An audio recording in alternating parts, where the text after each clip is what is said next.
Hello everyone, commerce अध्ययन के इस वीडियो में हम डिस्कस करेंगे कॉस्ट अकाउंटिंग में मटेरियल कॉस्ट अकाउंटिंग जॉब का थर्ड चैप्टर है। इसमें हम देखने वाले हैं स्टोर कीपर के क्या फंक्शंस एंड ड्यूटीज़ होती हैं।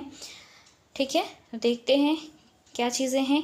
हर एक पॉइंट को डिटेल में डिस्कस करेंगे, तो वीडियो के साथ एंड तक बने रहिएगा ताकि हर एक पॉइंट आपको अच्छे से क्लियर हो जाए। So store keeping is a function of the store keeper, okay, involving proper maintenance of store and stocks, identifying and classifying them according to nature, type, specification etc. देखिए बच्चा, जो भी स्टोर कीपर होता है उनका काम होता है स्टोर कीपिंग का। दैट मीन्स कि जो भी सामान स्टोर में रखा जा रहा है, जो भी स्टॉक्स रखा जा रहा है, तो उसको आइडेंटिफाई करना, क्लासीफाई करना according to nature, types means जो स्टॉक्स हैं वो कैसे हैं, मतलब किस नेचर के हैं, किस टाइप के हैं, है ना, ये सारी चीज़ें डिसाइड करना और फिर उनको उसी कैटेगरी वाइज क्लासीफाई करके रखना। ठीक है, तो the store keeper is responsible for the safe receipts, storage and issue of materials. तो जो स्टोर कीपर होते हैं वो किन चीज़ों के लिए रिस्पॉन्सिबल माने जाते हैं? जो भी उनको स्टॉक्स रिसीव हुए हैं, प्राप्त हुए हैं, उनको अच्छे से स्टोर करके रखना। ठीक है, तो स्टोरेज की जो वहाँ पे फैसिलिटी हो वो बहुत अच्छी होनी चाहिए। ये रिस्पॉन्सिबिलिटी किसकी होगी? स्टोर कीपर की। साथ ही साथ स्टोर से जो भी स्टॉक इशू हो रहा है, जो भी मटेरियल इशू हो रहा है, दैट मीन्स कि स्टोर से जो सामान बाहर जा रहा है उसका ख्याल रखना भी किसकी रिस्पॉन्सिबिलिटी है? ये स्टोर कीपर की। ठीक है बच्चे, तो अब उसकी हम ड्यूटीज़ देख लेते हैं। तो फर्स्ट पॉइंट की बात करें यहाँ पर, so to receive goods from the receiving department, check them and keep them in proper bins, racks, almirahs etcetera at the proper places. तो उनका क्या काम होगा स्टोर कीपर का कि जो भी उन्हें गुड्स रिसीव हुआ है, मीन्स जो भी रिसीविंग डिपार्टमेंट है उनसे जो गुड्स रिसीव होगा उन्हें उसको अच्छे से उसका ध्यान रखना। बीन्स समझते हैं, मीन्स जो भी सामान जिससे रिलेटेड है, रैक्स टाइप में ही वो बीन्स होती हैं, उनके साथ एक लिस्ट या फिर पर्ची चिपका दी जाती है कि ये सामान यहाँ पर इस नंबर में रखा हुआ है, तो वहाँ से आसानी से उसको उठा लिया जाता है। ठीक है, रैक्स में या अलमीरास में, और उनका जो भी प्रॉपर प्लेस होता है। तो जब भी बिन्स जो होते हैं, कार्ड बिन्स जो होते हैं, जो छोटे छोटे से कार्ड्स बना दिए जाते हैं, जैसे मान लीजिए पेन कहाँ किस रो में रखा हुआ है ना, किस अलमीरा में रखा हुआ, किस बिन में रखा हुआ है, तो उसको हम बिन कार्ड बोलते हैं। कार्ड बना दिया जाता है, उस पर लिख दिया जाता है पेन का बिन है ये, पेंसिल्स का बिन है, रबड़ का बिन है। ठीक है, इस तरीके से तो वो मटेरियल वाइज उन चीज़ों को वो प्रिपेयर करते हैं, और जो भी प्रॉपर प्लेस होता है सामान का वहाँ पर उसको रख देते हैं। ठीक है, second point, to issue the materials to jobs on the basis of store requisition only after verifying that the requisition has been duly approved and signed by the competent authority. देखिए बच्चा, जिन भी मटेरियल की आवश्यकता होती है जिन भी departments को, तो स्टोर रिक्विजिशन का मतलब होता है कि एक रिक्वेस्ट भेजी जाती है कि हाँ हमें इस सामान की ज़रूरत है, और वो स्टोर कीपर हमारे लिए इशू कर दें। दैट मीन्स कि वहाँ उस डिपार्टमेंट के लिए वो प्रोवाइड कर दे। ठीक है, तो चीज़ों को वेरीफाई किया जाता है और प्रोवाइड किया जाता है, जो कि अप्रूव किया जाता है, साइंड होता है जो भी पर्टिकुलर अथॉरिटी होती है उनके थ्रू। ठीक है, तो ये मटेरियल को इशू करने से पहले करना इंपॉर्टेंट होता है। तो रिक्विजिशन को चेक करना, उसके बगैर ये काम नहीं होता है।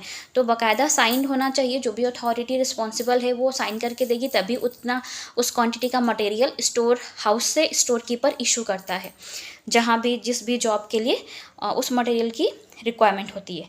ठीक है बच्चा, थर्ड पॉइंट है आपका, to enter all the receipts and issues in the bin cards and show the balance on the date of last entry.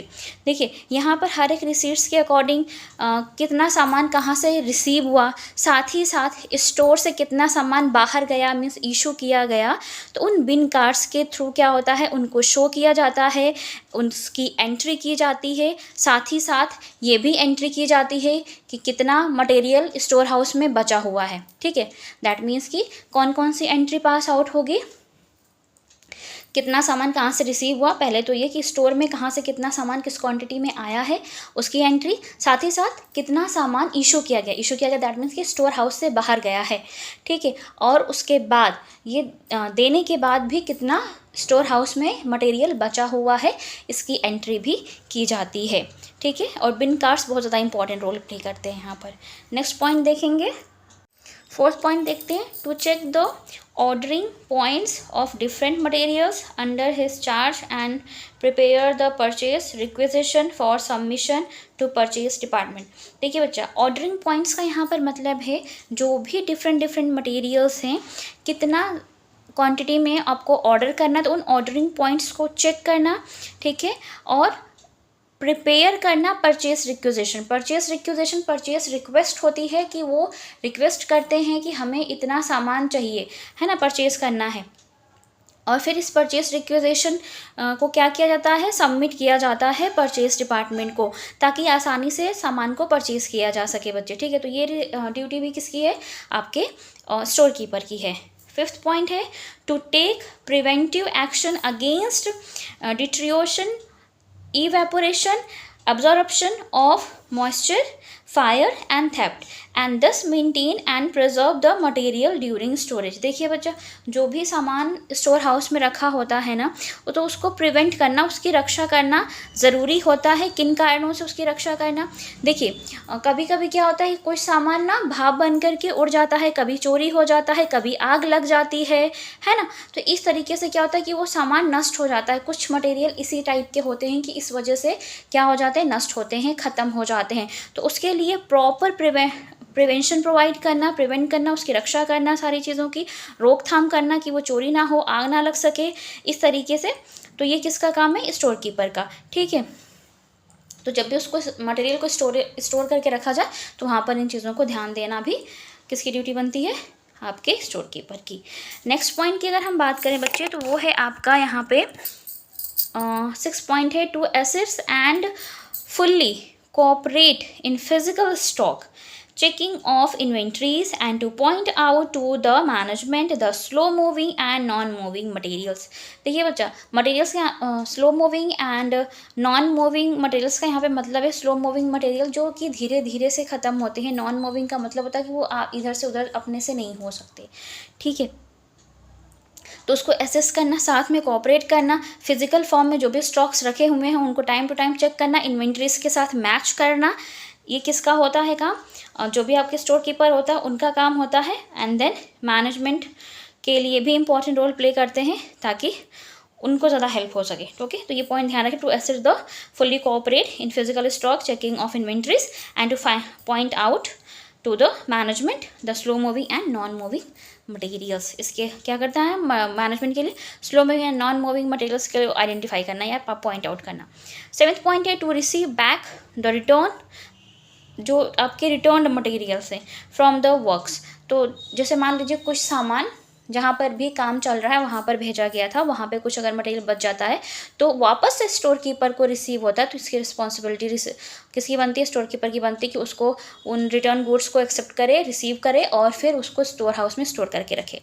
Next है, to report on obsolete stock, waste and scrap materials. Store keeper की ये भी duty बनती है कि जितने भी stocks waste हैं या ख़राब हो गए हैं, स्क्रैप मटेरियल्स जितने भी हैं, उसकी रिपोर्ट डिपार्टमेंट्स को करना, उसकी इंफॉर्मेशन और रिपोर्ट्स रेडी करना किसका काम है, स्टोर कीपर का काम होता है, ठीक है बच्चे। यकीन करते हैं इस वीडियो में सारे पॉइंट्स आपको अच्छे से क्लियर हो गए होंगे कि स्टोर कीपर की क्या ड्यूटीज़ एंड फंक्शंस होते हैं, ओके। आप इसको और अच्छे से लिख सकते हैं, कुछ चीज़ें इंक्लूड कर सकते हैं, इन सारे पॉइंट्स को एज अ हेडिंग में कन्वर्ट करके फिर एक्सप्लेन कर सकते हैं, इससे आपका आंसर और ज़्यादा लेंदी होगा और स्ट्रांग होगा। वीडियो अच्छी लगी तो लाइक ज़रूर कीजिएगा, फ्रेंड्स के साथ शेयर करें। चैनल पर आप हमारे नए विजिटर हो तो चैनल को सब्सक्राइब कर लें, साथ ही साथ बेल आइकन को प्रेस कर लें ताकि आने वाली वीडियोज़ की नोटिफिकेशन आपको बिल्कुल टाइम पर मिलती रहे। आज वीडियो में इतना ही, मिलते हैं नेक्स्ट वीडियो में, तब तक के लिए take care and thank you so much for watching this video.